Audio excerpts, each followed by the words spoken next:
จะโคบขนก็ฮือพอนาจะซื้อผ้าก็ฮือพอสีจะนั่งก็ฮือพอตีจะหนีก็ฮือพอกุนจะวิทย์จะโจรฮือพอลักพอต่อ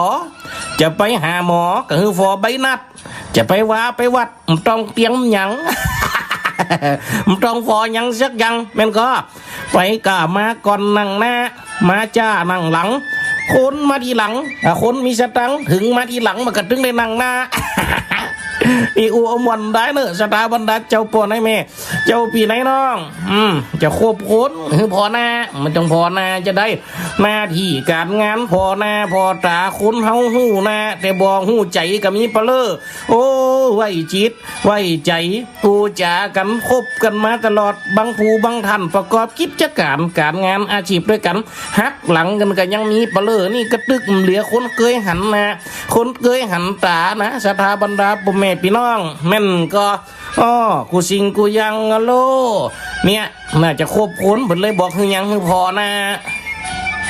คนเก่าผมถึงมีสอนลูกสอนหลานลูกไปตกหลุมหลักไปหักคนอื่นมันก็มีอยู่นะสถาบันดาปุ่มแม่พี่น้องจนพ่อเต็งเห็นเป็นกำข้าวจนพ่อเต็งมันเหี่ยวกำก้อนกันหรอบ่ได้หันตาบ่ได้หันหน้าหันตินใจข้าก็แล้วเสียงแหบโอ้ยเราลองเกิดวัดเตอร์ได้อยู่สักวันกำเตี่ยสถาบันดาพ่อแม่พี่น้องวันนั้นก็กายบ้านพอสมควรบัดเตอร์สดไปเพียอำเภอแม่สลุยบ่โลไปเตดเนาะป่าจ้าอำเภอแม่สลุยบ้านห้วยหมอเท่าโดไปเตดกับท่านพระอาจารย์สนีกาลงกับปีกมากับมังงานทรงสการต้านขาบบ้านนาปอดไตเขากับไปเตดในเพิ่นลูกหันมาเตดเมวันกับเตดปองานศพปอครูอมรศักดิ์สายสอนต่อหันลูกมีไปแหมกำก็จะไปเตดหนังสถาบันดาพ่อแม่พี่น้องปุ่นเมืองไม้ในค่ำคืนนี้เพราะฉะนั้นสถาบันดาพ่อแม่พี่น้องเสียงที่เฮาได้ยินอยู่นี่เป็นเสียงอัดประกาศอูจ๋าพระนามาเอาเนอะสถาบันดาพ่อแม่พี่น้องดกี้อูถึงไหนล่ะจะครบค้นคือพอนะเนี่ยสถาทั้งหลายหูนะแต่ไม่รู้ใจคนเฮาอยู่กันไปก็ต้องมีเปลือโดยเฉพาะเรื่องที่จะได้มาอูในวันเนี้ยสถาบรรดาพ่อแม่พี่น้องก็เป็นเรื่องของคนคนหนึ่งหรอกเกิดขึ้นในสมัยพุทธกาลยาวนานจินล่ำยุคพระพุทธเจ้าตะถาคตเฮาที่ชื่อละสมณะสักกะยะโคดมเฮานี่นะยุคนี้เกิดมีเหตุการณ์นั่นโลเนี่ยสถาบรรดาพ่อแม่พี่น้องพญานั้นพญาเจ้าตัวหนึ่งเขายังบอกชื่อเดียนะสถาบันดาพ่อแม่พี่น้องพญาอูจะติดแต่แล้วอูไปแล้วเหรอพญาพิทูทัพพานั่นเนี่ยโอ้นี่จะมาอูมาจ๋าสถาบันดาพ่อแม่พี่น้องในก็เอ่ยชื่อไปแล้วเนาะพญาเจ้าพิทูทัพพานั่นเนี่ยสถาทั้งหลายก่อนจะเข้าสู่เรื่องเจ้าพญาพิทูทัพพาคาล่างสักกะยะนี่เจี้ยสายพุทธเจ้าเนี่ยสถาบันดาพ่อแม่พี่น้องก่อนที่เขาจะไปอูนี่ก่อนที่เขาจะไปจ๋าเขาก็มาหูมาจักมาเขาก็มาอูมาจ๋ากันเฮก่อนได้หูจักไปแล้วที่เจ้าได้อูปตะกี้อาตมาภาพวันนี้เขาก็จะนำเลี้ยงมูนี้มาอูจะครบค้นก็คือพอนะเนี่ยสถาบันดาผมไม่พี่น้องจะซื้อผ้าก็คือพอสีมันดึงของมันจะถูกใจมันถูกใจมันก็อยู่ที่ห้ามนะโอ้ไปฝากมันไปซื้อใครได้แฮมสีหนึ่งผลเอาแฮมสีหนึ่งมาจากที่ฝากไปซื้อก็จะกลายเป็นการพิษกันกูถึงมาไก่ไปไก่เงาพักไปอย่างอีได้มันอย่างอีมันจะมามีตาก็ว่าจะได้นี่ด่างานหูบนั่นสันนี่จมเป๋จมเป็ดเสียกันมาก็ถึงนี้สถาบันดาผมไม่พี่น้องเพราะมันได้ไปเลือกเองโลเพราะฉะนั้นกูสิงกูยังจะซื้อจะยังมันก็ต้องเฮานะไปเลือกมันก็ต้องเฮานะไปดูไปอยู่จูขำล้านเอาสีนั่นแม่จะเอาสีนี่เอาแม่เจ็บจี้เอาอย่างนั้นเลยสถาบันดาผมไม่พี่น้องแม่นก็จะซื้อจะครบค้นก็คือพอนะจะซื้อผ้าก็คือพอสีนี่อันใดที่มันถูกใจเฮามันก็อยู่ที่เฮาฮันโลสถาบันดาพ่อแม่พี่น้องเคยได้อย่างอันเคยได้อย่างอีจี้เอาไปตามนั่นนี่สถาทั้งหลายจะลูกก็คือพอตีจะหนีก็คือพอกล สถาบรรดาพ่อแม่พี่น้องบ่ดูฟ้องกับปะโทเขามาหามาจ๋าตักตายกันแล้วฟ้องจังฟังเทียนเด้อสถาบรรดาพ่อแม่พี่น้องวันนี้เฮาเป็นรายการหยังมันเป็นรายการอัดเสียงอูจ๋าปะปุ๊บนะมาออกรายการเพราะว่าทุเจ้าจะต้องมีงานเพื่อเดินทางไปเตียดอยู่เพราะฉะนั้นจึงได้งดการโทรเขาหาอูจ๋าประสัยนี่สถาบรรดาพ่อแม่พี่น้องตอนนี้ก็มีบางผู้บางตันเปิ่นก็ได้โทรเขามานี่เนี่ยสถาบรรดาพ่อแม่พี่น้องนะก็ต้องขอสุมหมอกขอสุมมาเละกะขออาภัยกับศรัทธาทั้งหลายเจ้าป่อนายแม่เจ้าปีนายน้องในตัวนะครับวันนี้ศรัทธาบรรดาพ่อแม่พี่น้องที่ได้อูได้จ๋าหน่อยตะกี้เสียงบึกกระซดเข้ามาเนาะขออภัยในส่วนนี้สวัสดีเสียงโทรศัพท์นะพอดีญาติโยมมันก็ได้โทรเข้ามากำลังจะเป็นเจ้าภาพเปิ่นโทรมันนี่มนเฮียก้าโอ้เอากำโม่เนาะมันโทรกำได้หันตาที่เฮากำสามารถจะฮับได้เตื้อเพราะเฮายังเสียงนี่จะต้องเอาไปออกในรายการ FM 106.50 วิทยาลัยสงฆ์นครลำปางวิทยุเพื่อการศึกษาพุ่นโรจะมาจื้อลือฮับก็บ่ได้เสียงอย่ามารบกวนบนว่าจะมาขอสุมอกขอสุมาขอเอาไว้เด้อไผที่โทรมาเด้อนะถ้าว่าไปปบกันถ้าเพิ่นได้ไปฟังเบิ่งกันถึงถ้าจะเข้าใจเฮาอยู่อ่ะอีนะเนี่ยสถาบรรดาพ่อแม่พี่น้องเนาะเอาตะกี้ถึงไหนนี่ล่ะจะชื่อฟ้าคือพอสีของโมนี่เฮาเลือกเองใดเลือกใดนี่เฮาก็จึงจะต้องถูกใจเนี่ยสถาบรรดาพ่อแม่พี่น้องคนเฮาจะฮักกับของที่เฮาถูกใจอันของอันใดที่มันถูกใจเฮามันสิฮักแม่นก็อย่างตูเจ้าว่ามานี่ของมักกำจังครับจำของบ่ลำบ่จ้างกำปอนนี่ จังเสือว่ามันก็กำอูกำจ่าชอรออดอ่อนมันกะย้อนว่ามันมีในนะคะคนเฮามีใจไผจะไปนี่คือกันมันก็สถาบรรดาพ่อแม่พี่น้องกูคนมันก็ต้องจ้างพอเนี่ยศรัทธาทั้งหลายจะชื่ออาจจะครบค้นก็คือพอนะจะชื่อพระก็คือพอสีถ้าจิตใจเขามีมันก็ตึงชื่อได้เนาะเนี่ยศรัทธาบรรดาพ่อแม่พี่น้องจะชื่อครบอาจจะครบค้นคือพอนะจะชื่อพระก็คือพอสีจะนั่งก็คือพอตีมันลังที่นั่งก็ตีใจป้าโต๊ะเขาแม่เขานั่งยุกเก่าไก่นักอย่าว่าโต๊ะไปนั่งพอกับเมียอันใดไปอันใดหมดเนื้อก็ใส่ป้าเจ้าเมียละคนข้าไปแล้วเนี่ยเราคือพอเตอะตัวไปนั่งพออย่างกับติดลุงท้องบนได้อูได้จ๋าได้ฟันหละนะคุณฟังเราคือพอเตอะสองเปลี่ยนพี่น้องเอาเปลี่ยนกันเมป้ากันไปเหี่ยวป้อยหลวงเนี่ยเป็นว่าคุณฟังเหรอโอ้เหี่ยวดึกเขาก็ยังว่าป่วยหลวงขายสบะเหรอเอาก็เจ้าอันนี้เจ้าลูกจีนปิ้งเจ้าไม่สนใจกับมีแล้วนะเจ้าแควกเข้ามาพอได้นะเจ้าเงาะครับเงาะโรงเรียนของเราวันนี้มาตั้งขายตรงนี้ใครสนใจหามาแวะมาดูมาซื้อกันได้นะครับหอยนะครับหอยแข่งมะแรงคู่อาหารทะเลสดใหม่จากรสสดจากทะเลใครสนใจก็เข้ามาดูได้กันนะครับว่าป้าเต้างานป่วยหลวงเนี่ยขายสปะสเปดเต้ามีตังค์ก็ซื้อกินมักกระจ่างกินไปก่อนแม่นก็สถาบรรดาพ่อแม่พี่น้องเอาเห็นแล้วเต้ากินเข้าห้องน้ำมากะชวมป่วยหลวงอย่าป้าเต้าเขาเรื่องจ้างว่าบ้านไหนเมียงไหนเขาไปปะมาวัดบางวัดไปป่วยหลวงเต้าเศษแห่งการปลดทุกข์เต้าเขียนติดตู่สวมจัดเดียทุก108มีมาปลดตรงนี้อีโลเนี่ยสถาบรรดาพ่อแม่พี่น้องเป่งสวม108ห้องนะอันนี้เขาไปเจอมากับตัวสัมปาด108ห้องเปิดประตูก็ไปปัดลองคืดพอเตอะสถาทั้งหลายมันงานป่วยคนที่ไหนเป็นที่ไหนที่เบาหูมาเข้าแม่ปันได้กระตามมันตึงมันจิปัวโลชะตาบรรดาพ่อแม่พี่น้องเต้ากว่าจะซ่อหาห้องใดห้องที่มีน้ำกับมีก๊อกห้องที่มีก๊อกกับมีน้ำอันที่มีตึงน้ำตึงก๊อกว่าเซมมีก่อนเนี่ยเหมาะประตูเอ้ากูอย่างใดกะเนี่ยสถาบรรดาพ่อแม่พี่น้องอ่อนกูติดลุงท้องกูฟังกันอย่าเจอสถานการณ์อย่างเฮาเนี่ยสมัยยังว่านะฮะพอใจพอเนี้ยเนาะเจ็บท้องเสียงตีเนาะเอาเลยให้ปีกแล้วก็มาเปลี่ยนมาจวนเปลี่ยนมาปีกแต่ตัวเขาปีกกระเบอโ โอ้ก็จะไปยีบปีกอย่างเตียนะขัดใจเตอปีกเตอเปิ้นม่วนนะบัดเดี๋ยวนี้เอวปัจจังได้กระตึ้มจิมม่วนเอากับมันอย่างใดนะก็จะพอเนี่ยเปิ้นนั่งสิขี้อ่ะตัวว่าโหก็ไปยากยังหมอกนั่งสิขี้กะเตะเอาผืนนอกออกอย่างก็ใส่ผืนตั้งไหนเอวตัวกระตัวบัดได้ยังอ่ะตั้งไหนเซมนักวะเนี่ยสตาร์ทั้งหลายคนเอาเนาะโตที่แต่ของตัวอย่างนี้มาโตดเปิ้นอยู่นั่งใช้ทั้งเปิ้นนี่ว่าที่แต่ของตัวออกตั้งไหนมามันก็เนี่ยสตาร์บรรดาผมไม่พี่น้องป่วยหลวงอย่างเนี่ยสตาร์ทั้งหลายจะนั่งเขาก็ต้องพอตีให้ก่อนนะตีจะดีมันดีกวนนั่งแน่โตบางทีบางครั้งเก้าอี้ยุคสมัยนี้สมัยนี่เก้าอี้ที่มาตัวอัน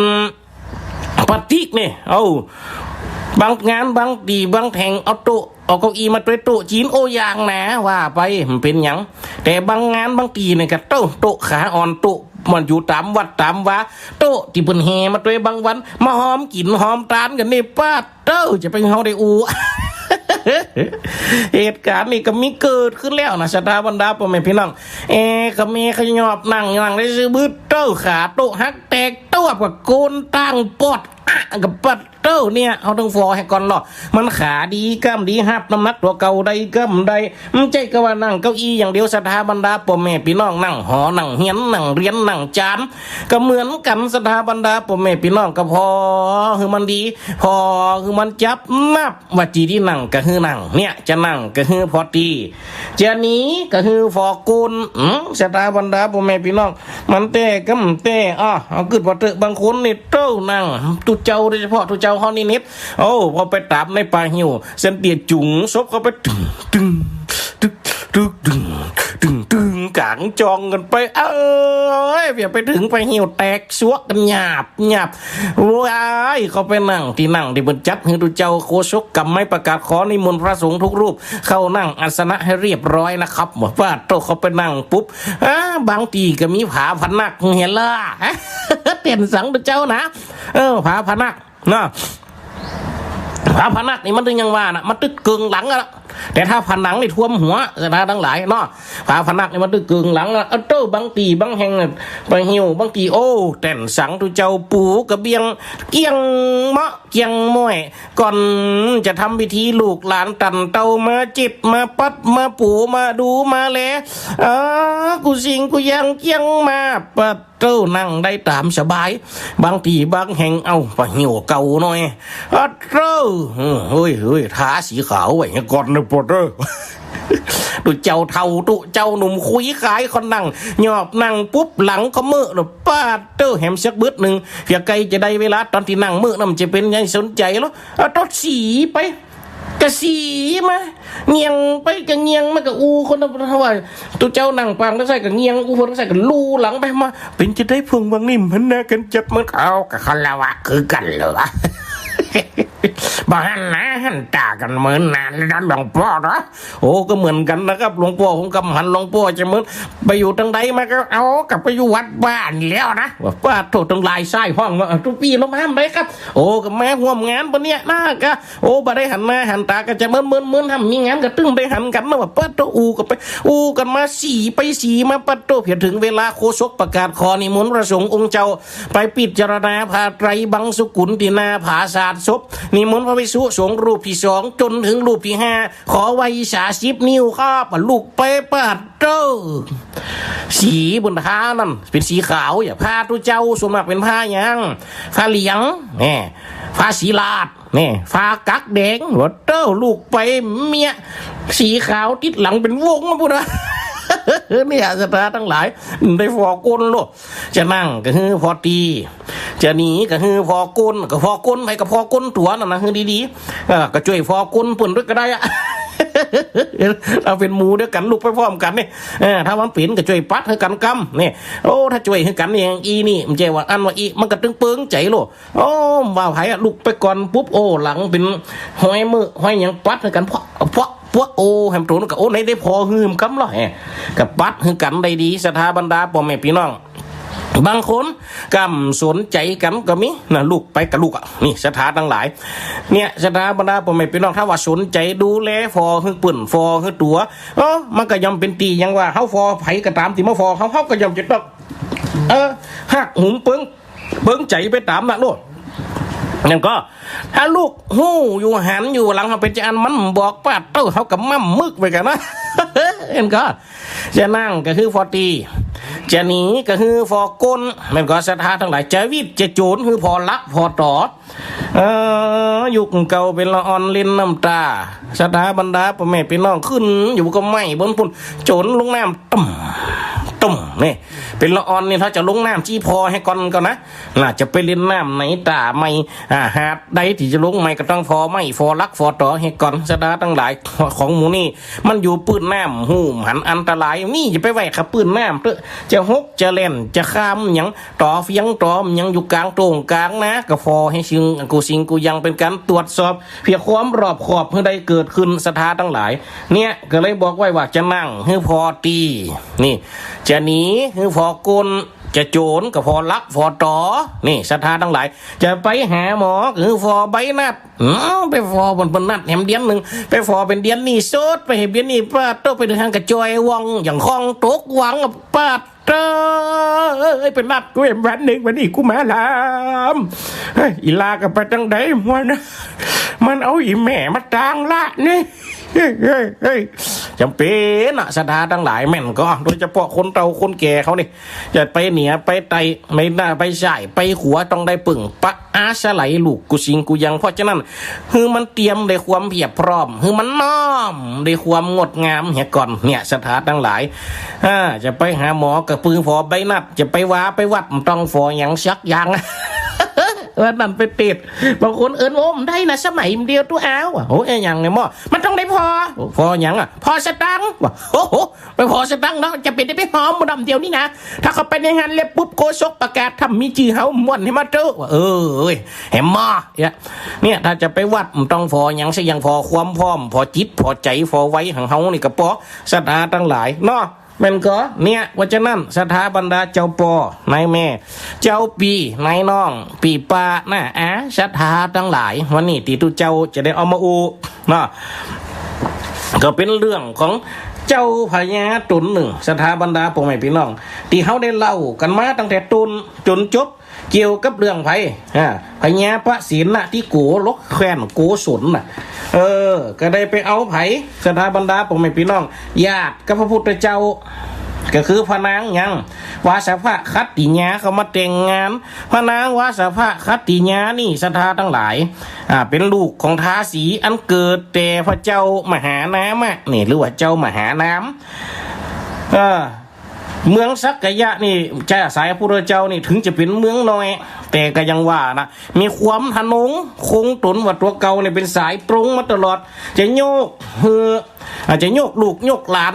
อันเป็นแม่หญิงว่าเต้ากระเปิ่นมาขอละพญาประสิทธิ์ที่กูหังตึงจะน้อยนะยศถาบรรดาสักเป็นพญาเมียงใหญ่ซ้ำโอ้จะให้ลูกตัวไปแต่งงานกับกัวนี่สถาบรรดาพ่อแม่พี่น้องกัวเจี้ยสายกัวสายเลือดจะไปผสมกับเลือดจางของเปิ่นอันเต้าเลยส่งลูกทาสอันเกิดแต่เจ้ามหาน้ำนั่นโอ้ส่งไปไม่ก็ไปอยู่ตัวพระเจ้าประสิทธิ์ที่กูกระหักจะดีหรอพระนางวาสภะคัตติญานี่สถาบรรดาพ่อแม่พี่น้องอยู่ด้วยกันจนมาได้ลูกคนหนึ่งก็เลยได้จื่อน้ำว่าพระเจ้าผีทูทับพระฮัลโหลศรัทธาทั้งหลายพระเจ้าพญาผีทูทับพระนี่ก็อยู่ไงกับยังตั้นไงกับเดี๋ยวตัวและเหตุการณ์ที่พญาวิทูทัพพระปิกไปเอวบานของพระอัญญิกาพระเจ้าตานี่ศรัทธาทั้งหลายไปใหม่ๆแขวนสักกะยะเจื่อสายพระเจ้ากระตอนฮับจากดีแต่ก็ยังว่านะตอนที่ตอนฮับก็บอกไปก่อนหรอกเขาก็หู้แล้วว่าพญาพระเจ้าว่าเจ้าชาย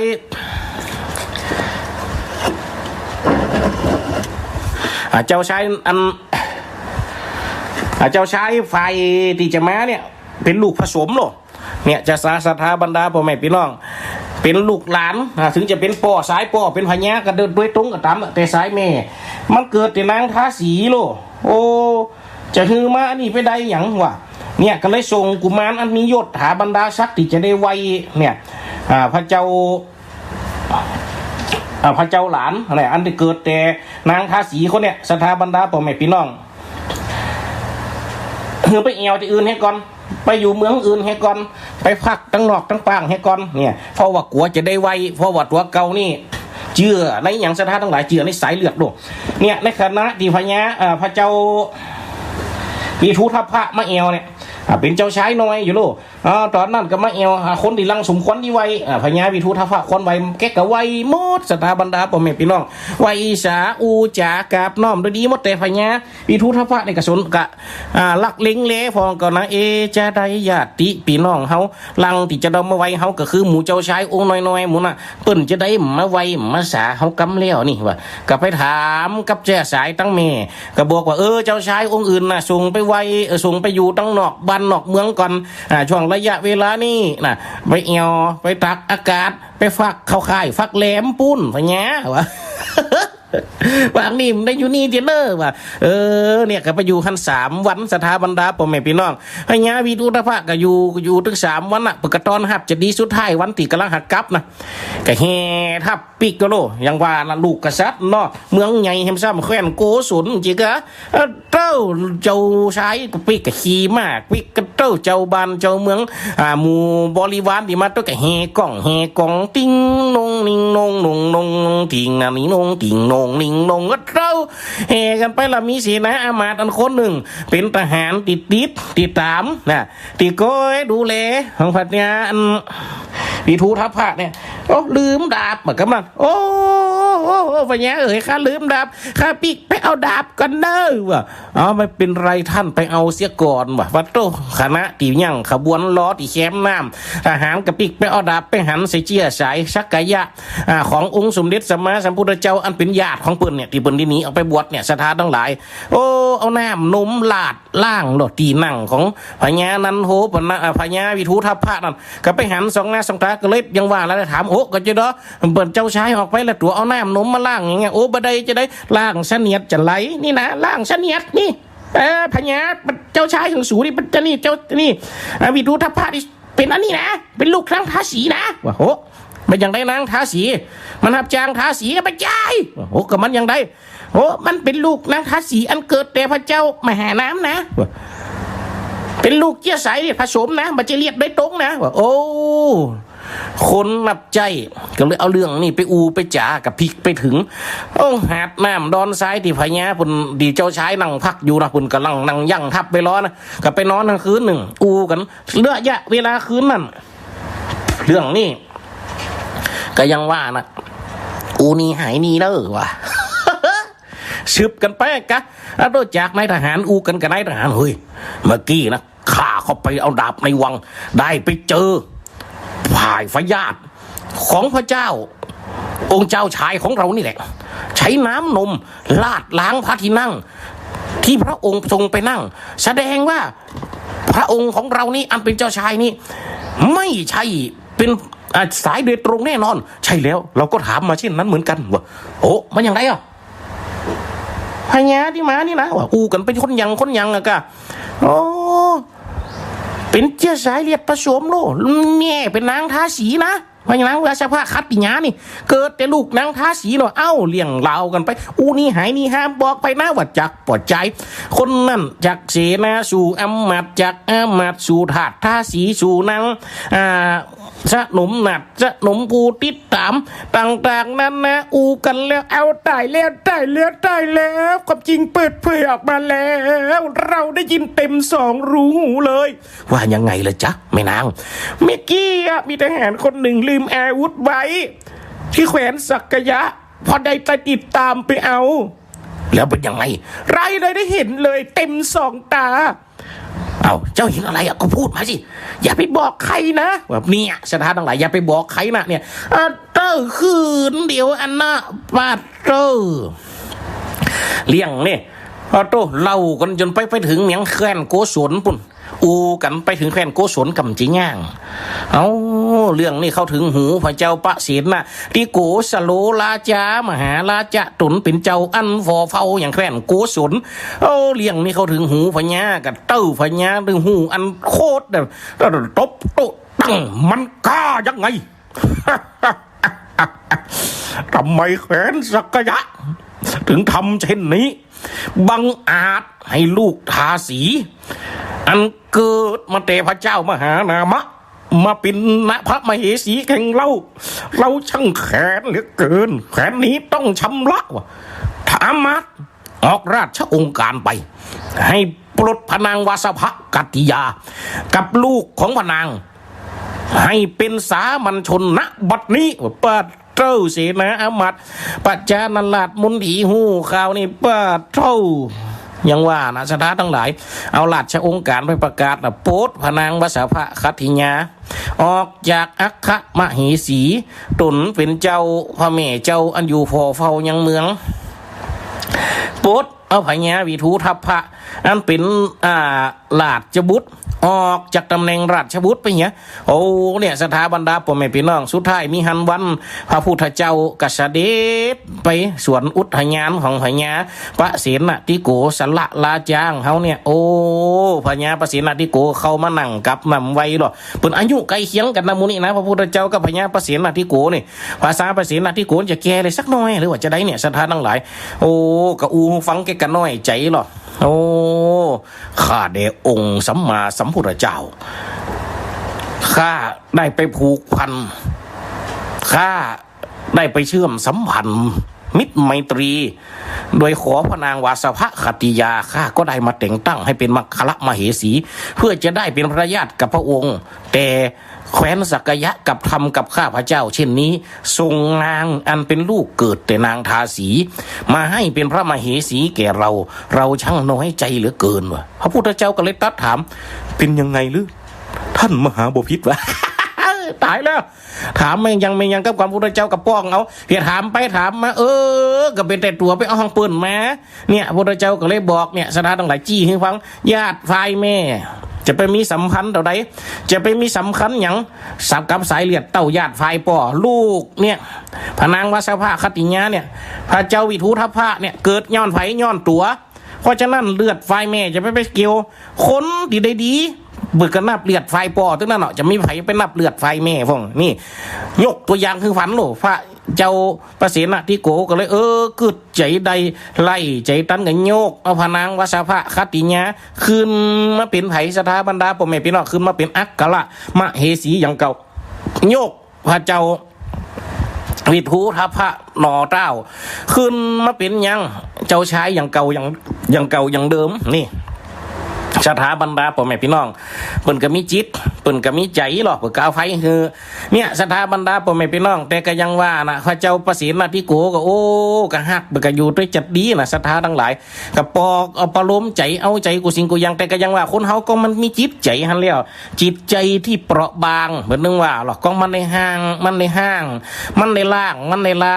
มันในเลือนขึ้นไปแล้วปุ๊บก็ยังว่านะสถาบรรดาพ่อแม่พี่น้องมันก็มีความแค้นในจิตใจหรอพระเจ้าพระเสนาธิโกนี่เต่าใดอะเนี่ยสถาบรรดาพ่อแม่พี่น้องพญาวิทูทัพพระเนี่ยกาโอ้โคตรคือป่อเลยเนอะอย่ามาแง่ใดจีตะให้แล้วก็คัดเคียนกันเคล็ดกันยังว่านะสถาเจ็บอกเจ็บใจตีป่อได้ปดตัวออกแล้วก็มาเจ็บอกเจ็บใจญาติไฟแม่เห็นเนี่ยคือเปิ่นได้ดูถูกกูแท้โอ้นี่บ่เฮ้ยเหมือนได้ดูถูกกูอย่างแต่ว่ากูจะเป็นลูกทาสีนางทาสเป็นนางนาฏสนมแบบเท่าโคตรถึงจะจ้องล่างจ้องผ่านเจี้ยสายซักกะยะวงนี่ไปขับใดสถาทั้งหลายดูเนี่ยสถาทั้งหลายคนเฮานะอย่างกับพระเจ้าในว่านั่นเนาะจะโคบค้นก็คือพอนะจะซื้อผ้าก็คือพอสีแล้วก็ยังว่าสถาทั้งหลายจำได้ก็คนก่อนนะที่พระเจ้าฟังนะเปลี่ยนของเจ้าของพระเจ้าประสิทธิ์นะที่กูมีด้วยกันกี่คน3 คนที่สนิทที่สุดกับพื้นไผ่มหาลีนี่เจ้าชายมหาลีเจ้าชายพันธุละนี่รสถาบรรดาพ่อแม่พี่น้องนี่เนี่ยเจ้าชายมหาลีกับเจ้าชายพันธุละมหาลีนี่ก็เป็นครูบาอาจารย์เนี่ยไปทำหน้าที่เป็นครูบาอาจารย์สั่งสอนเมืองฝ่ายไพศาลีไปเนี่ยสถานหลายแต่พระเจ้าชายพันธุละเนี่ยก็เลยมาเป็นเสนาอามาตย์มีลูกด้วยกัน32 คนเนี่ยสถาบรรดาพ่อแม่พี่น้องที่โดน บัญญาพระเสนาที่โกสละราชาสั่งประหารนะลูกศรัทธาทั้งหลายก็ยังว่านะเพียประหารปุ่นกับว่าโดนยุแยงว่านี่ปุ๊บว่าเนี่ยกระทำผิดปุ๊บก็เลยยังว่านะก็เลยยกเอาหลานของพันธุระอามาตย์ศรัทธาทั้งหลายเปิดมีลูกอยู่32 คนโดนตายตอนนั้นห่วมกับลูกเลยนะศรัทธาทั้งหลายก็เลยตั้งเอาหลานเนี่ยที่ว่าชื่อว่าทีฆะกัลยาณะเนี่ยขึ้นเป็นเสนาบดีอันนี้เป็นหลานลุงนะเป็นหลานลุงของพญาพันธุระอามาตย์เนี่ยศรัทธาทั้งหลายก็ยังว่านะมีฮันวันหนึ่งพระเจ้าประเสนที่โกบันปลายชีวิตคนเฮาแล้วรู้อายุ80แล้วก็ใครไปกราบพระพุทธเจ้าใครประกาศสักยะรัตนมุนีก็เลยป้าตึงเสนาอามาตย์ประจานาราชนาดสนมเดินทางแห่กล่องขี่มาไปหาพุทธเจ้าลูกที่พุทธเจ้าได้ไปวางก่อนนะศรัทธาทั้งหลายเขาไปถึงหานปุ๊บก็ยังว่าเป็นกษัตริย์คัตติยะเนาะกระทอดเอาเครื่องราชกะกุฏตภัณฑ์ทั้งหลายตั้งม้วนขจมทานผักกรว่าเราผิดชนีกูสิงกูยังเป็นเครื่องราชเครื่องเต้าฝากไว้กับไผศรัทธาทั้งหลายฝากไว้กับเสนาบดีอันที่ชื่อว่าทีฆะกัลยาณะนี่ศรัทธาทั้งหลายทีฆะกัลยาณะนี่เป็นลูกของไผเป็นหลานของไผเป็นหลานของพันธุระอามาตย์ตีโดนว่าเจ้าประเสนที่โกสั่งประหารก็ยังว่าถึงได้เป็นเสนาบดีกับจิตใจคนเฮามันทำมันได้มีความเขียดแค้นมันกระตึงยังว่ายังกระตึงลบล้างได้ศรัทธาทั้งหลายโดนว่าเจ้าเปิ่นเต็งตั้งเปิ่นกะย้อนว่าเปิ่นประหารพิษเปิ่นก็เลยเต็งตั้งหลานของพันธุระอามาตย์นี่ขึ้นมาเป็นนะก็ยังว่าแกก็มาทำหน้าที่กับก่อนก็ทำหน้าที่จัดดีแต่ความแค้นมาอยู่ในใจหรอจนมีพระเจ้าจนพระเจ้าปะเสนาที่โกสโลราจาเนี่ยลูกจะไปเข้าเฝ้าพุทธเจ้าพระพุทธเจ้าหรอสั่งเสนาอามาตย์รอหรอพวกท่านอยู่ตรงนี้รอเราก่อนนะเราเหนื่อยเหลือเกินกับการเดินทางเราจะเข้าไปเฝ้าพระตถาคตสักหน่อยมาเสนาอามาตย์ทั้งหลายเราขอฝากเครื่องสูงราชกุฏภัณฑ์เหล่านี้ไว้กับพวกท่านพอดกระจมออกทอดออกเป็นอย่างทีฆะกัลยาณะอามาตย์ก็ได้ทีศรัทธาทั้งหลายคณะที่พญาประสิทธิ์ที่โกสโลราชาเข้าไปกราบพระพุทธเจ้าลองกึดพอเตอเลยตัดเลยป้ากันลักออกถ่ายทอดลักถ่ายทอดโลบรมราชองค์การโลทีฆะกัลยาณะนั่นเอาเครื่องราชกุฏภัณฑ์ตึงหมดตึงมวลที่พระเจ้าประสิทธิ์ที่โกพอมอบไว้ฝากกับตัวปุ่นเอาไปฮือไผเอาไปฮือเจ้าชายวิทูทัพพะนี่กับเจ้าชายวิทูทัพพะก็ตึงมีความเขียดแค้นแล้วนะกับไผสถาบรรดาพ่อแม่พี่น้องกับพ่อพระเจ้าประสิทธิ์ที่โกนี่เพราะว่าได้ปดตัวโลได้ปดอีเมกันโลมายึดตำแหน่งข้าลูกกูจะไปยอมจะได้ความเขียดแค้นเก่าอันมีแต่พญาประสิทธิ์ที่โกดูและความเขียดแค้นของอามาตย์ทีฆะกัลยาณะที่พระเจ้าประสิทธิ์ที่โกสั่งประหารลุงตัวแหมปาดเต้าสองความเขียดแค้นบวกเข้ารวมกันเป็นสายสัมพันธ์ผูกพันหนาแน่นเนี่ยประสิทธิ์ที่กูแม่นเป็นเจ้าของแค้นบัดเต้าศรัทธาทั้งหลายเป็นเจ้าของแค้นกุศลเอายังอยู่ในศรัทธาทั้งหลายปีกสุดท้ายยึดเสนาอามาตย์ยังมดแอบอ้างราชองค์การเอาราชกุฏภัณฑ์เอาราชอำนาจไปถวายคือพญาวิทูทัพพะปุ่นวิทูทัพพะขึ้นเป็นพญาโลพระเจ้าประสิทธิ์ที่กูว่าโทษหลังจากพุทธเจ้าไปเฝ้าพุทธเจ้ามาปีกออกมากำลังจะมาหาหมู่เสนาอามาตย์ตีแห่ขบวนกันมาแต่เจ้าเดี๋ยวนี้ขาคำย้ำแรงล่ะมาพอตั้งนอกเส้นเป็นหน้าหนาวกำเย็นจ้อยว้อยตะกี้ทับอยู่นี่อืดเดี๋ยวนี้ไปไหนกันแล้วนะโตเหลียไปฮือพญากนี่อย่างเฮียมาเห็ดตัวกำนางนาดสนมเพียคนฝนลูโอ้ยพญาออกมาถามนางนาดสนมแมงนาดสนมกับสอกับพญาเจ้ามีละเจ้าโอ้ยอำมาตย์เสนาบดีทีฆะกัลยาณะละเจ้าแอบอ้างองค์การเจ้าส่งหลายไปเมียงบนเจ้าโทรศัพท์ประกันวุ่นวายยึดอำนาจไปเลยเจ้าจะเงี้ยอย่างไรเจ้าเจ้าประสิทธิ์ที่กูฟังน้ำตาตกฝึกเป็นอย่างเนออันไปเอาไปขอความช่วยเหลือจากไผเจ้าว่ะ ปุนพญาพระเจ้าอาจารย์ตศัตรูปุนลูกของพระเจ้าพิมพิสารเนาะเขาพากันไปว่ะก็เดินตามไปตึ้งคืนน่ะลูกศรัทธาบรรดาพ่อแม่พี่น้องไปตึ้งแรงนะลูกโอ้ไอ้คนเฒ่าอายุ80อ่ะขี่ม้านั่งน่ะสนมกระจุงปะติวไปด้วยกัน2คนน่ะกันลับโอ้เว้ยเพียไปถึงแคว้นของพญาอันพระเจ้าพิมพิสารเอาจะรอกำลังศรัทธาบรรดาพ่อแม่พี่น้องมันเป็นเมื่อค่ำยามแรงอย่าไปเอิญยุ่มตุ่มยังเย้วเปิดเตาไฟอยู่ทางไหนกาเปิดตู้ปอกามเสียนะเอา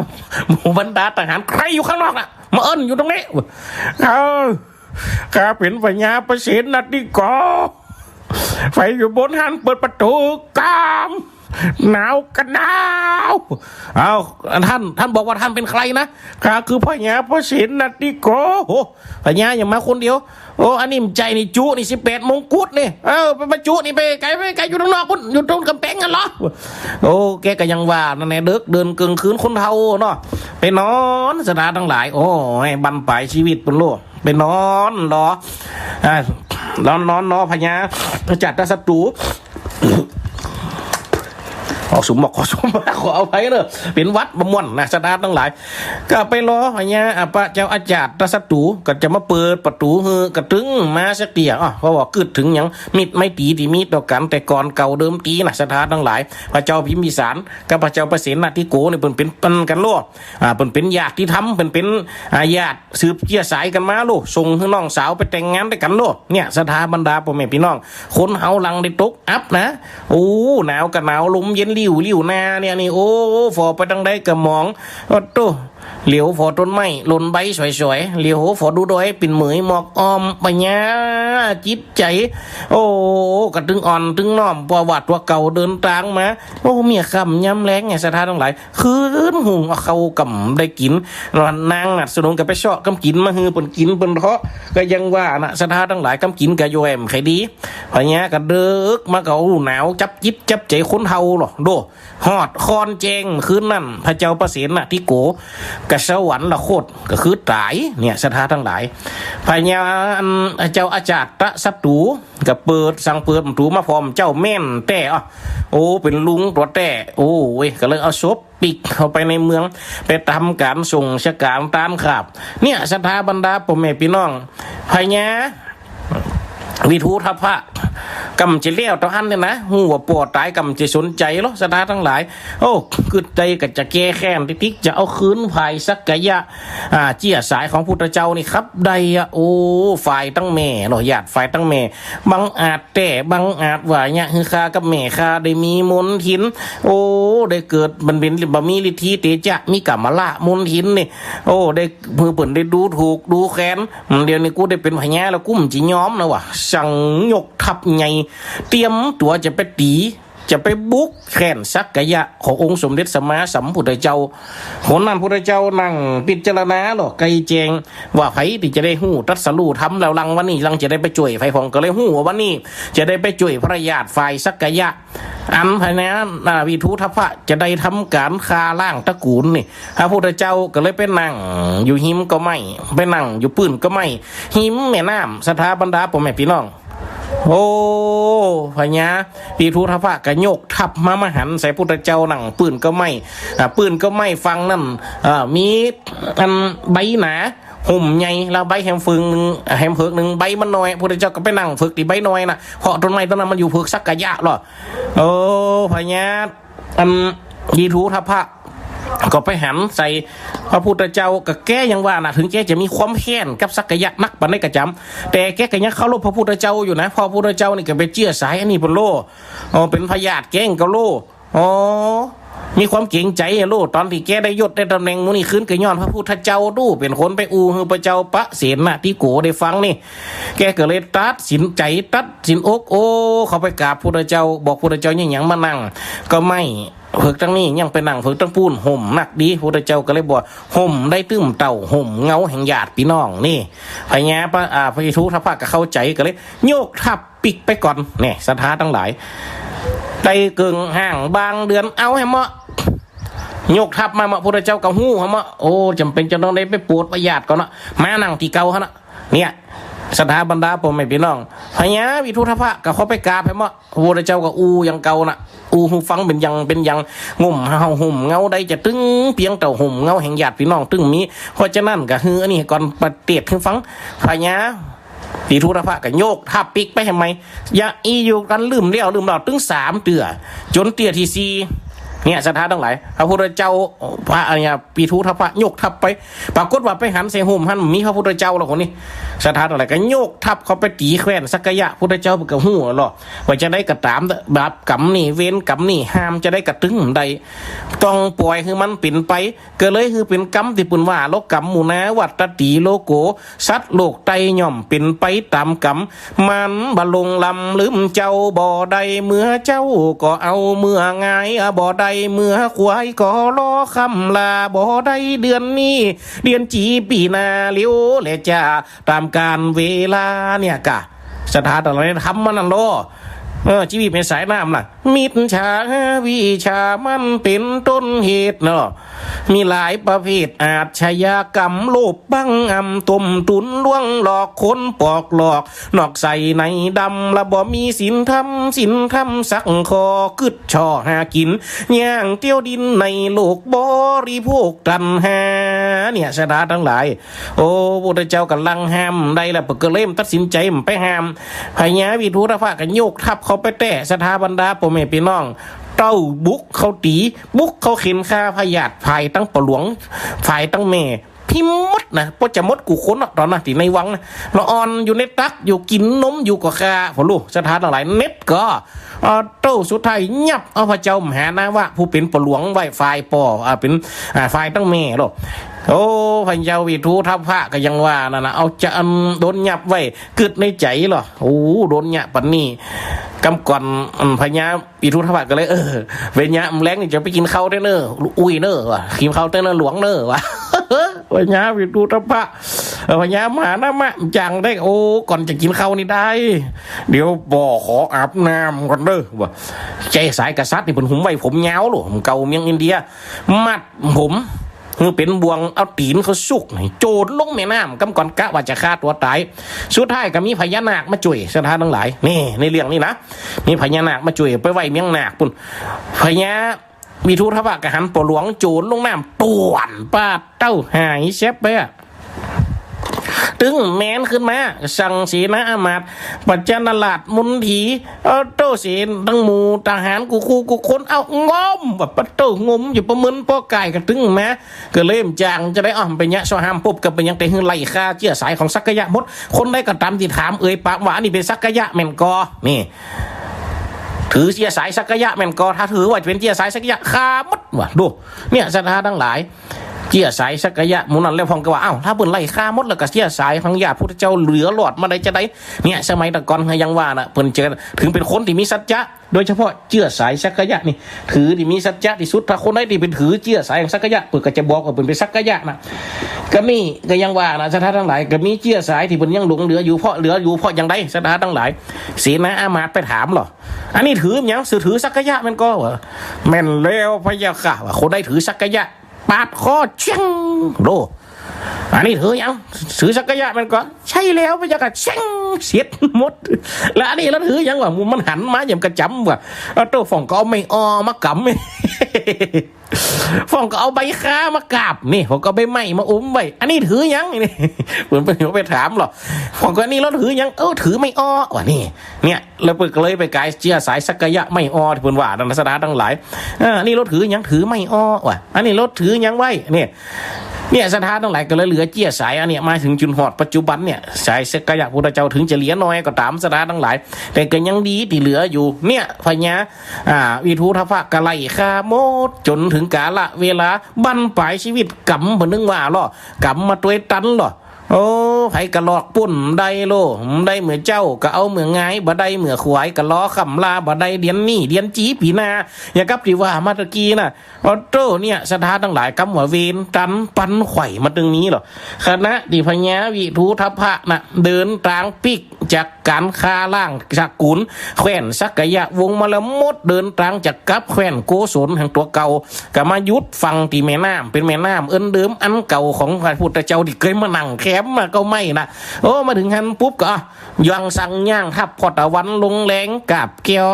ได้เวลาพอดีปัดเอาทั้งทัพหยุดตรงนี้คืนนี้เราจะพักแรมกันที่นี่ให้ทั้งหมดหาที่พักให้หมดว่ะเสนาอามาตย์มูตะหารกระจุยกันสาดีพักเพราะว่าคนเฮาเปิดห้องว่ากำมันมาห่วมกันหรอกสถานทั้งหลายกำมันมาห่วมกันกำเป็นทายาทกำจักจ่องนองน้ำมาฮือใดมาปะฮือใดมาปุบฮือใดมาประสบเหตุการณ์เรียวร้ายนี่กันนอนอยู่ข้างน้ำกันท่านเนาะย้อนอยู่แคมป์น้ำมันเนาะมูที่ลังจะมีกำลังจะตายกับก่อนกันนอนบนบุกจัดดีโอ้หมดครบอะกะอัตรารับอยู่จัดดีมาขันแบบมันได้ดึงยุงมันยุงนี่ก็หมดวัดเจ้าแปก็ง่ายตีเอา1 2 3ง่ายวันง่ายตีสถานทั้งหลายฝ่องก็ไปนอนในแคมป์น้ำมูจะอยู่แคมป์น้ำลังจำได้ตายตัวหมดก็มากวนให้มายุงก็มากวนมาอะไรง่ายจากแคมป์น้ำมานอนบนบกสุดท้ายปุ๊บคืนนั่นปุ่นฝนตกทั้งเหนือน้ำปุ่นโอ้โต้ขลึงแล้วมูนั่นก็มัวรับกันคนอึกแอกอะไรว่าเสียงขลึงแบบมาเขาตีแห้งเขาต่อยแห้งคลิปน้ำกับบาน้ำแห้งลองเกิดปัตเตอร์สถานต่างๆตัวจะตายมันหัวตัวอัตโตสักบึดหนึ่งพญาอีทุรพะก็ออกมานอนฮะลูกนอนในหมูสีนะมาทอดตัวลังจะตายหอดทันน้ำอลูอโตลูกไงมุมัดหันลูทักกะทับของพญาวิทูทัพพระพร้อมกับโดยคนดีว่าลังจะตายนะลงสู่ทะเลไปแหมมดโดสถานต่างหลายเนี่ยกำมันดึงมาเว้ยนะกำของพญาวิทูทัพพระนี่เส้นเว้ยเลยปืนเนี่ยก็ไปเนี่ยปืนมาอยู่อะไปฆ่าล่างตระกูลเจียสายฝ่ายตัวเพราะว่าเขามีเว้นห่วมกันญาติพี่น้องที่ตายก็ย่อมมีเว้นห่วมกันได้เบื่อป่าในแม่น้ำนะสถาบรรดาพ่อแม่พี่น้องนี่เขาลองคือพอเตอร์สถาทั้งหลายที่อูมานีนี่นะอันนี้เป็นเหตุการณ์ที่เป็นได้จ๋าลึกไว้ในยุคสมัยพุทธกาลในพระสูตรโลสถาทั้งหลายเล่าถึงประวัติพญาวิทูทัพพะคาล่างสักกะยะเจียสายของพุทธเจ้าเนี่ยพุทธเจ้าก็ยังว่าละพอตอนนั้นพุทธเจ้าก็เท่าแล้วนะสถาบรรดาพ่อแม่พี่น้องที่จะเดินทางความจริงเปิดกระจัดใครเดินทางไปเมืองเปิดอ่ะแต่เหตุการณ์นี่เกิดขึ้นแค่ก่อนนี่สถานทั้งหลายถ้าเอาตามสบับประวัติศาสตร์แต่นี่ความจริงพระเจ้าก็จัดใครไปถึงเมืองอันนี้จะใครไปถึงเมืองของปุ่นจัดอวยแต่ก็ยังว่านะระวังตางปุ่นสบายหรอนะสุดท้ายก็เลยไปยังไปปรินิพพานนะกุงกุสินาลาสีนานิคมปุ่นเห็นน่ะการเดินทางข้างสุดท้ายของพระเจ้าข้างนั้นลองกึดพอเตอสถานทั้งหลายเหลียวฝอบานเหลียวฝอเมียงเป็นข้างสุดท้ายนะตั้งแต่นี้ไปเขาจำได้หันบานหันเมียงนี่เห็นละเพราะการเดินทางครั้งนี้เป็นการเดินทางของเฮาผู้เป็นเจ้าตถาคตบัดนี่นะคาจักจะลาเลี้ยวไอ้โลสถาตั้งหลายเขาฝังจัดหมองนะคนเทาอ่ะน้องคือพอเตอมาอยู่80อ่ะพระเจ้าอ่ะติวตังต้องเตาเป็นข้างสุดท้ายเนี่ยแซมมันคือหูเหตุการณ์อันเกิดแต่พญาติเจี้ยสายสักเนี่ยแหมกำนี่เปิดกับกำก่อนก็กึดจะไปผายไปโพดเหมือนกันอ่ะสุดท้ายปุ๊บกับไปพดสกำเนี่ยสถาบรรดาพ่อแม่พี่น้องถ้าในสบับประวัติศาสตร์แต่เขาไปฟังของอันเนี้ยโอ้ฟังแล้วจัดง่อมฟังแล้วจัดเหงานะสถาบรรดาพ่อแม่พี่น้องเนี่ยสถาทั้งหลายคนเฮาโลช่างคุณงามความดีไว้นักปนนักอย่างกับพระพุทธเจ้าในกระ80 พะโลพระลินิพพานแหละสถาทั้งหลายนี่ลูกหลานตันเต้าพญาวิทูทัพพะเนี่ยสถาทั้งหลายก็มาจบสินเจียสายของเปิ่นลงตึกหันนี่สถาบรรดาพ่อแม่พี่น้องกูซิงกูยังมันก็เป็นไปตามมันนะสถาบรรดาพ่อแม่พี่น้อง เนาะมันก็เพราะฉะนั้นคนเฮาก็เหมือนกันสร้างความดีเอาไว้นักฝากเอาไว้บนโลกมนุษย์ไปนี่มันก็มีตึงดีมันก็มีตึงให้ไฟจะฝากเงินได้จดจำไว้ในมนุษย์สโลกโลกามนุษย์คนเฮาทำเอาเตอหนาความดีนะปากันหีบสร้างว่าอยู่วัดบ่ว่าคนบ้านช่วยกันสร้างเตตักช่วยกันสร้างเอาไว้อันใดมันดีกะเกะก้อนไก่หยกใดยอกุลอันใดมันให้จะไปน้ำหนุนนะโตฮือเต็กลุง ฮือเด็กลงสุนฝุ่นนะฮือเด็กลงสุนป่าดินฝุ่นเนี่ยขอช่วยกันเนอะปอลุงแม่ป้าช่วยกันรักษาเอาไว้เนี่ยคุณงามความดีเนอะสถาบรรดาพ่อแม่พี่น้องเฮาปากันสร้างเอาไว้สร้างไว้กับตนกับตัวโตสร้างไว้กับเฮาเนี่ยคนใดดีมันก็ดีกับเฮาโลมันก็จะดีกับไผปลูกเอาไว้เป็นตัวถั่วเตาแตงงาฝนออกมาก็เป็นถั่วงาแตงเตาน่ะสถาบรรดาพ่อแม่พี่น้องวัวเขาวัวควายตายเหลือไว้ซึ่งหนังเขาเฮียช้างตายเน่ายังเหลืออยู่งาคู่สองคนเราตายเหลือสิ่งใดท่านจงตรองมีอยู่สองดีชั่วติดตัวไปเนี่ยสถาบรรดาพ่อแม่พี่น้องแม่นก็สร้างคุณงามความดีเป็นหลักโลกถึงจะจดจะจำก็คือตึกเลี้ยงไปเลี้ยงของพญาวิทูธพะเนี่ยเกิดเป็น 2,500 ปลายกว่าปีมาแล้วคนก็ยังได้คนก็ยังได้จ๋าอัตมาก็ยังมาฟังได้จนถึงในปัจจุบันนี่ปัจจุบันการสมัยนี้เนี่ยเพราะฉะนั้นเขาก็มันทำเอาไว้สถานทั้งหลายได้ฝากจื่อในประวัติศาสตร์ถึงขั้นยังเปิ้นก็ฝากไปให้ลูกกับหลานลูกอยู่เตาลูกเตาอยู่หออยู่เฮียนลูกหลานเขามาสืบต่อวนากับเปาะโลโอ้นี่ยิ้มแม่ยังคนได้ไปหายไปหอมแปลงวัดแปลงว่าวัดห้วยแหนได้เปิ้นอยู่นี่ชื่อติดเสานี่อยู่เห็นหรอมันก็ดึงนี้อยู่เหมือนก็สถานอะไรอันเนี้ยเขาเป็นเพราะว่าเป็นรอยบุญบุญมีตัวบุญมีตีน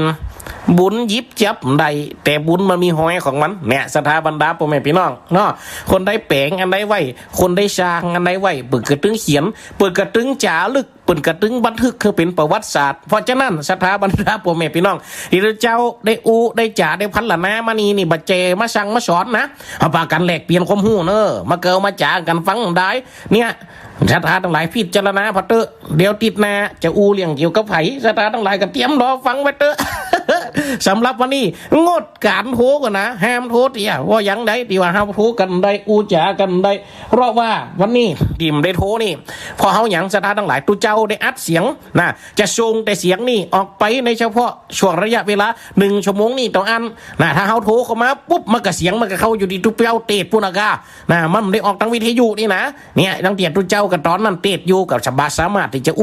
บ่สามารถที่จะห้ามได้เพราะฉะนั้นสถาทั้งหลายอันใดที่มันผิดมันพลาดเนาะที่ต้องได้ได้จ๋าได้พันละนามานี่ก็ขอซุมหมอกขอซุมมาเลยขออภัยอันใดที่มันดีเฮาประกันจดจำเอาไว้อันใดที่มันให้เอาคืนตุเจ้านี่เหียเพราะฉะนั้นวันนี้เฮางดการโหให้ก่อนเนาะเพราะฉะนั้นสถาบรรดาพ่อแม่พี่น้องปีหู2น้องหู1คนผีซึงหู4หู5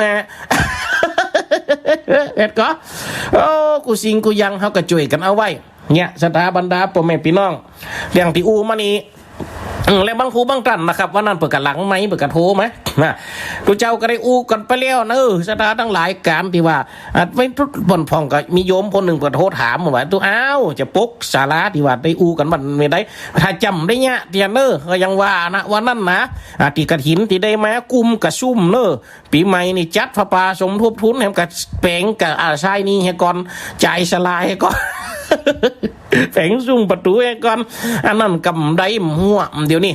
ศาลาที่เขาจะได้ปุ๊กนี่นะสถาบรรดาพ่อแม่พี่น้องก็ยังว่าเนาะตุเจ้าบ้านนอกขอกแคมหนไตเขากำจังว่าจะได้เนาะจะอยู่เหนืออยู่ไตเขาก็ช่วยกันสร้างเอาไว้ศรัทธาทั้งหลายตุเจ้าสร้างก็สร้างฮือวัดฮือวาเนี่ยเนาะศรัทธาทั้งหลายเนาะก็มีหยังเป็นของตัวซักอย่างเขาไปฟอเตอศรัทธาทั้งหลายตุเจ้าสร้างวัดสร้างวาสร้างศาสนาเอาไว้ฮือลูกฮือหลานก้อยแปลงก้อยไปหลังหน่อยก็กลายเป็นหลังใหญ่เป้งหลังใหญ่ฮือได้งดได้งามสุดท้ายพอเตอศรัทธาทั้งหลายเขาก็ฟอแล้วก็มองกันนะโอ้สุบตัวสูงองค์เจ้าอย่าได้ตายละไปแล้วพอขึ้นวัดเตอปุ่นเปิดเอาไปเผานอกวัดปุ่นในวัดก็เผาผมได้บางวัดบางวาหลากเอาไปเจ้าบ้านให้ด้วยคนซึกโอ้แต่ก็เอาไปเผานอกวัดปุ่นต่ำเจ้าบางตีบางแห่งเขาชกประกาศตุลุงลาแล้วเห็นหรอเนี่ยมันก็มองไปตามมันนะสถาบรรดาพ่อแม่พี่น้องเพราะฉะนั้นที่ได้ได้จ๋าได้พันละนามานี่ก็เหมาะสมควรเกเวลาเนาะอาตมาภาพก็จะเป็นจะเดินทางเคลื่อนค่ายง่ายออกไปเตะไปไปจ๋าปะปบกับคณะสถาตั้งหลงเมียงไม้ก่อนในค่ำคืนนี่นะเพราะฉะนั้นสถาบรรดาพ่อแม่พี่น้องก็ขอบุญหักสมหักษาดูแลฝ่อเฝ้าคณะสถาถึงหนุ่มถึงเท่าที่ฟังรายการคือมีอายุมันยืนนานทีค้าเตียงเต้าร้อยสาวขบเขาว่าสาอยู่ดีคาเฮี หิมาก้าคืนปันล่ำปันรวยหิเงินหือเงินไหลกองมัดแม่นหิท้องหือท้องไหลมาเงินคำขาบาดไตไหลหลังได้ดังใจหมายพดุษจะดังน้ำในมหาสมุทรคงคาบ่ได้หือแหงไปเสียยังหาดบ่ได้หือขาดไปเสียยังหวังสตังก็จะได้หือขาดกระเป๋าจะเกจะเท่าเป็นคนมีกำลังวังช้าแข่งขาบะปวดตัวบะมวยไข่อยู่เป็นลมโพไซกับลูกกับหลานอาอยู่มันยืนนานสลีติคาวันนาเตียงเต้าร้อยเศร้าขวบเข้าวาสากูคูกูขนนกสั่งลาฟ้าป่าสั่งลาหนองนกเขาลากรดอนสั่งลาห่างกบลาเขาหูเสือลาจากทำนกเขาลากรป่าไม้กำอูกำจ๋าพันนะฮะก่อนไก่กระหมอกใดเวลา